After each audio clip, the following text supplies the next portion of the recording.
Satu, dua, tiga. Halo, selamat datang di Serangkai Satu Channel bareng Koaliansa. Dan kali ini kita lagi di segmen Serangkai Movie Review. Dan ya, ini adalah kembalinya Serangkai Satu karena udah lama banget ya, udah 2 bulan lebih aku nggak bikin konten karena memang ada kesibukan dan lain-lain. Walaupun kemarin aku sempat nonton beberapa film tapi nggak aku bikin review. Tapi kali ini spesial banget karena ini adalah salah satu film yang udah aku tungguin banget dari tahun lalu. Sebenarnya tiap tahun karena mereka biasanya rilis tiap tahun movie-nya. Dan ini adalah movie dari Detective Conan. $1 The $1 Million Pentagram. Dan ini adalah review dari Serangkai Satu Channel.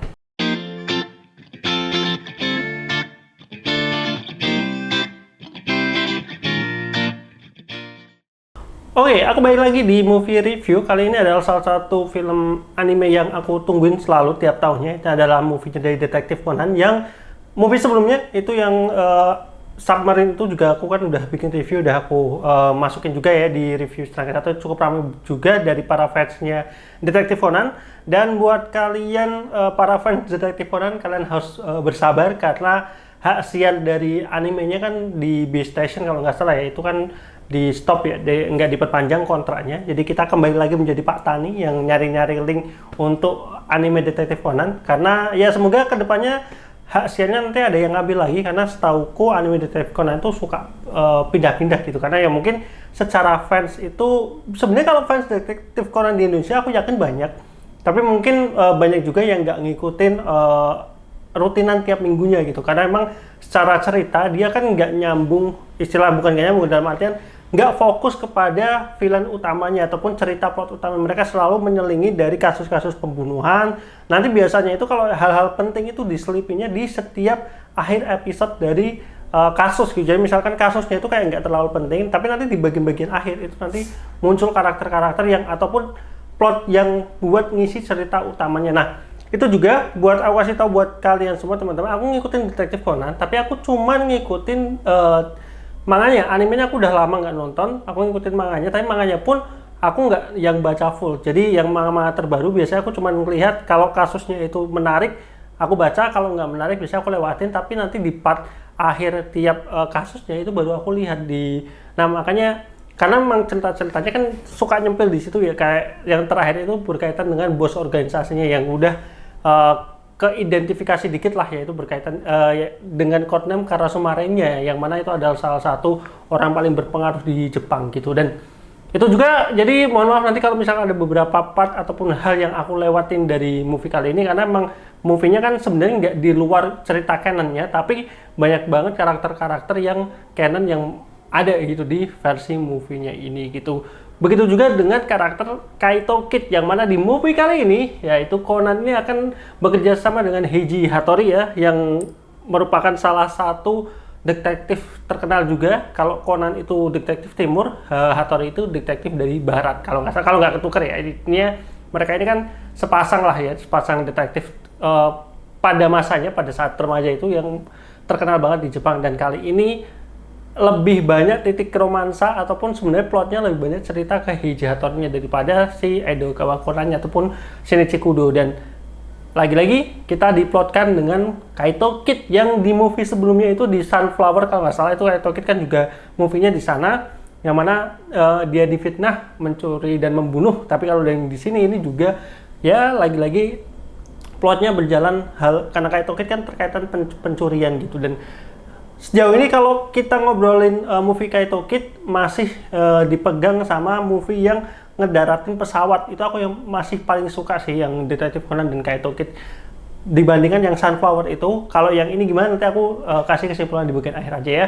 Oke, kita mulai aja dari sisi movie-nya ini. Ya, dari sisi movie kalau kita bicara Detective Conan, itu selalu keren dalam hal action-actionnya, aksi-aksinya, kemudian misterinya. Nah, hanya saja yang di sini itu yang perlu kita harus perhatikan, banyak banget kalimat-kalimat ataupun frasa-frasa Jepang gitu, terutama berkaitan dengan masalah misterinya terkait 6 pedang yang hilang gitu, yang dicari-cari sepanjang film. Itu kan nama pedangnya aja susah, bahasa Jepang. Aku yang mungkin memang suka anime tapi nggak terlalu bisa cepet nangkep gitu kalau ada frasa-frasa Jepang baru. Ini nama pedangnya aja susah. Jadi ketika misalkan si karakter A lagi nyebut pedang satu, pedang A, B, C, itu kadang aku bingung ini yang pedang yang dimaksud pedang yang mana gitu. Apakah pedang yang udah ditemukan, apakah pedang yang lain atau pedang yang mana? Karena emang cepet banget ngomongnya, namanya juga susah-susah nama-nama pedangnya. Aku sendiri kayaknya ini harus nonton 2 kali biar bisa ngikutin banget secara alur cerita misterinya. Karena memang jujur aja aku pas nonton ini banyak banget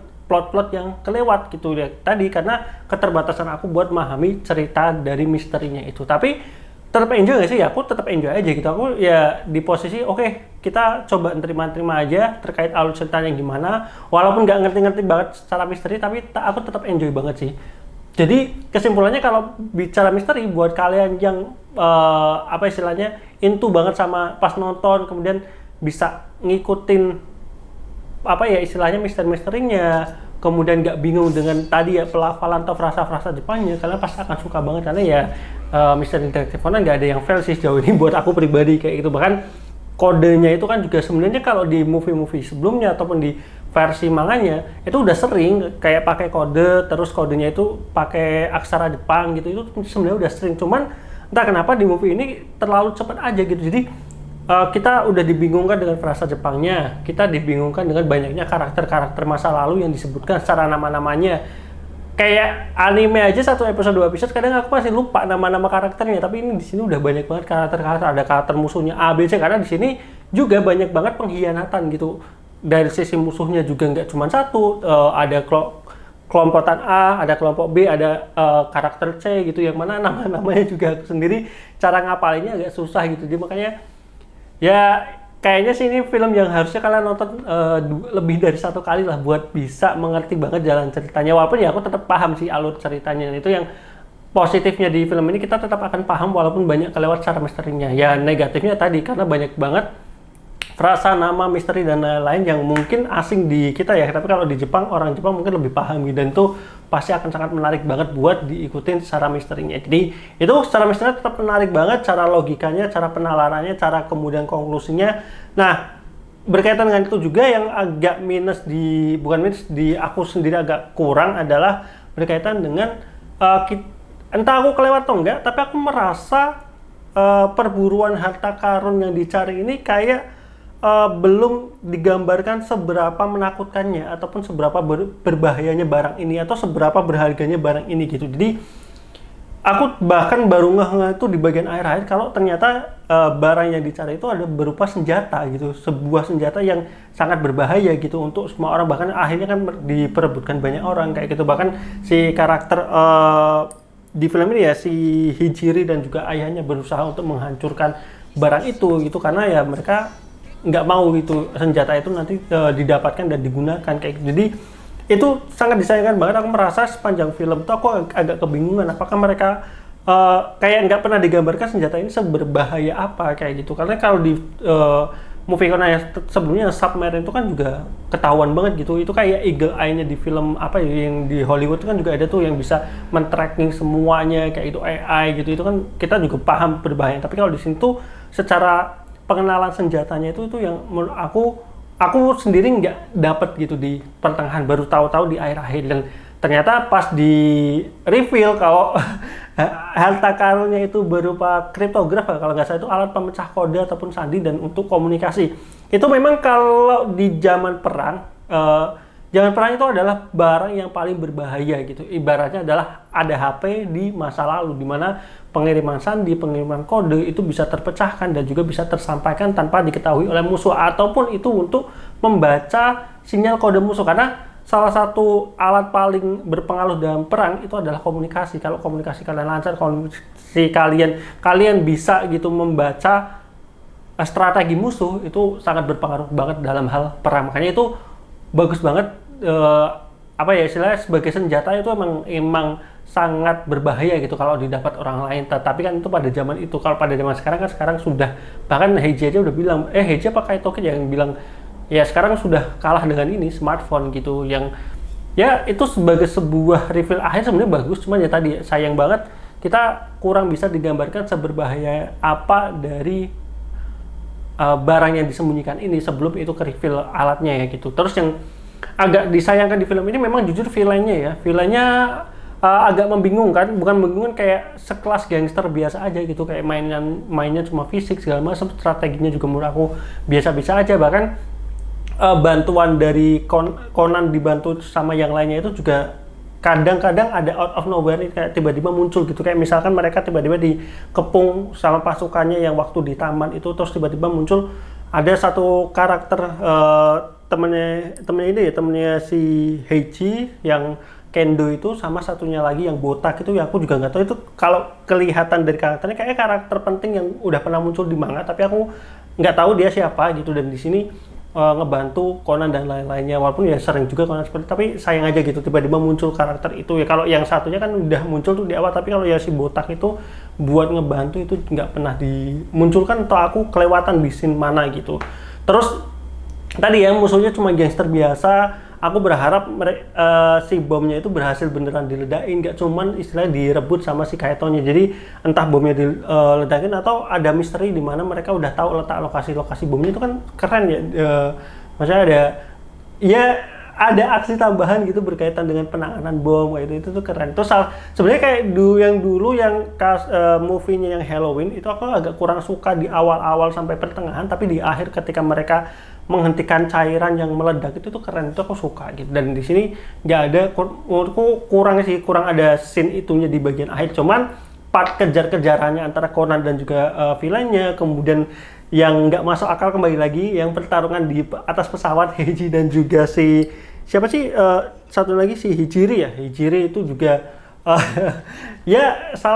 sering sekarang movie Conan memasukkan action yang di luar nalar, tapi itu seru banget buat ditonton. Kemudian si Momiji nih yang tergila-gila sama Heiji, ini buat kalian yang mungkin nggak ngikutin, nah Momiji ini juga karakter baru di versi manganya ya. Dia istilahnya suka sama Heiji gitu, ingin menggagalkan kisah romansa Heiji dan juga Kazuya. Dan di sini tuh setiap dia muncul tuh kayak lucu aja, kocak dengan tingkah-tingkahnya, dengan si bodyguardnya si Iori ini masih menarik banget nih perhubungan antara masing-masing karakternya di sini gitu. Dan tadi aku sempat bilang berkaitan dengan perselisihan, kemudian ada istilahnya musuhnya itu nggak cuma satu gitu. Ini yang agak membingungkan dan juga muncul pengkhianatan. Jadi si A ternyata mengkhianati, si B mengkhianati, ternyata nanti ada muncul lagi satu karakter yang supirnya si inspekturnya itu ternyata nanti di reveal siapa dia gitu. Itu ada satu scene yang menurut aku kayak patah banget gitu, entah itu di-cut atau seperti apa atau gimana. Jadi ketika di bagian akhir kan si karakter ini yang supir ini tiba-tiba nembak musuhnya gitu, yang dia mau nembak, tapi habis itu cut langsung ke sisi Heiji, Edogawa, Kaito Kid udah masuk ke arah ada Heiji nggak? Kaito Kid sama Shinichi ya, Kaito Kid, Shinichi sama ayahnya si Hijiri tadi masuk ke gua peninggalannya itu kayak tiba-tiba di-cut aja sih, karena harusnya kan ada obrolan ataupun minimal ada ngelihat atau apa gitu, ya udah obrolan lah gitu, tapi tiba-tiba di-cut aja langsung ke situ. Dan lagi ya, karena di reveal-nya itu adalah setelah after credit. Jadi setelah itu selesai kan setelah kredit baru di reveal ternyata dia adalah, ya ini yang masih membingungkan, yaitu kalau di sini itu si Kaito Kid nyebutnya adalah Onichi kalau nggak salah ya, kakak gitu. Padahal kalau secara namanya itu jelas-jelas, bahkan si ayahnya dari Shinji Kudo, Shinji Kudo kan dia bilangnya kalau itu adalah ya sepupu, ataupun aku agak bingung, aku agak lupa sih, dia nanti tolong dijelasin di kolom komentar apakah sepupu atau saudara kandung dari ayahnya Conan sendiri, yaitu si Kaito, sementara aku agak lupa namanya, Kaito Kuroba itu kan Kaito Kid. Kemudian kalau ayahnya itu Toichi Kuroba, ya makanya kan di nickname-nya kalau nggak salah TK ya, Toichi Kuroba. Dan buat kalian yang bingung, kalian perlu nonton serinya Magic Kaito Kid. Itu adalah series yang menceritakan dari jalan ceritanya Kaito Kid. Kalau Detektif Conan kan dari sisi Conan, kalau Magic Kaito Kid itu nyeritain Kaito Kid mulai dari dia gimana jadi Kaito Kid, si Kaito Kuroba menjadi Kaito Kid, karena di sini banyak karakter-karakter yang memang ada di Magic Kaito Kid. Dan mungkin kalian bisa tulis di kolom komentar aja apakah cerita itu full canon atau gimana. Tapi kalau ngelihat dari ini harusnya full canon sih. Dan ini yang agak aku membingungkan, apakah memang belum terkonfirmasi di manganya kalau si ayahnya Kaito Kid itu memang sudah di-reveal kalau dia sebenarnya belum mati. Karena tujuan awal Kaito Koroba itu menjadi Kaito Kid kan dia harusnya untuk membalas dendam ataupun dia mencari tahu organisasi yang udah ngebunuh ayahnya kan, si Taichi Kuroba tadi ya. Dan ternyata di sini ya dimunculin si sosok Taichi Kurobanya itu, yang mana ayahnya Kaito Kid berarti masih hidup, dia sampai pakai jubah hitam. Aku lupa di Magic Kaito Kid apakah di-reveal kalau memang si Taichi Kuroba ini memalsukan kematiannya, karena memang fandomnya Detective Conan, aku lihat di wikinya juga katanya memang masih diasumsikan kalau si Taichi Kuroba ini memanipulasi kematiannya gitu. Jadi ya sekali lagi ini salah satu misteri besar yang diungkapnya dengan cara yang unik karena melewat movie bukan lewat manganya. Dan ini menurut aku menarik banget. Artinya kedepannya semoga makanya nanti kasusnya Kaito Kid dan kasusnya cerita utamanya Conan ataupun Sensei Kudo ini bisa ketemu gitu. Karena kan musuhnya beda nih. Kalau Taichi Conan kan si Black Organization, kalau Kaito Kid itu kalau nggak salah ada organisasi lain Black Spider atau apa gitu. Makanya si Kaito Kid kan nyari permata. Nah, permata ini adalah barang yang dicari oleh orang-orang yang kalau nggak salah yang ngebunuh bapaknya juga, yang mana itu dimanipulasi kematiannya gitu. Dan itu menarik banget kalau misalkan nanti ternyata maju ke satu titik di mana ternyata musuhnya Kaito Kid sama musuhnya Conan itu sebenarnya sama, itu satu jalur. Atau kalau enggak ya nanti gimana mereka bisa bertemu berpapasan kayak gitu. Jadi itu keren banget, aku suka banget. Untuk movie ini sekali lagi kalau secara kesimpulan aku tetap enjoy banget menikmatinya. Walaupun kalau kita bicara kasusnya Kaito Kid, aku paling suka tetap yang pesawat jatuh ya, yang mereka landingin pesawat itu tetap keren. Mungkin yang kedua ini yang sebenarnya Sunflower juga seru sih gitu. Jadi menurutku ini tetap bagus, tapi ya kalau dibandingin sama yang normal pesawat aku masih enjoy yang itu sih, yang kasusnya yang di pesawat itu gitu. Dan jangan lupa tunggu sampai end credit banget, karena selalu ya Detective Conan itu ada spoiler untuk movie berikutnya. Dan sekali lagi movie berikutnya akan berkonsep di musim salju. Ini ngingetin aku sama kasus yang 15 detik apa 15 menit gitu yang terkubur di salju itu yang 15 encounter kalau nggak salah, itu yang menurut aku juga itu keren juga gitu. Dan di sini ada beberapa karakter suara yang muncul di scene akhir itu, aku masih belum tahu ataupun nggak ngeh siapa karakternya. Mungkin kalau kalian yang tahu, ini ternyata itu karakter ini nih yang bakal muncul. Kalau kan kalau sebelumnya kayak Submarine itu kita kayak udah dikasih tahu kalau itu Black Organization.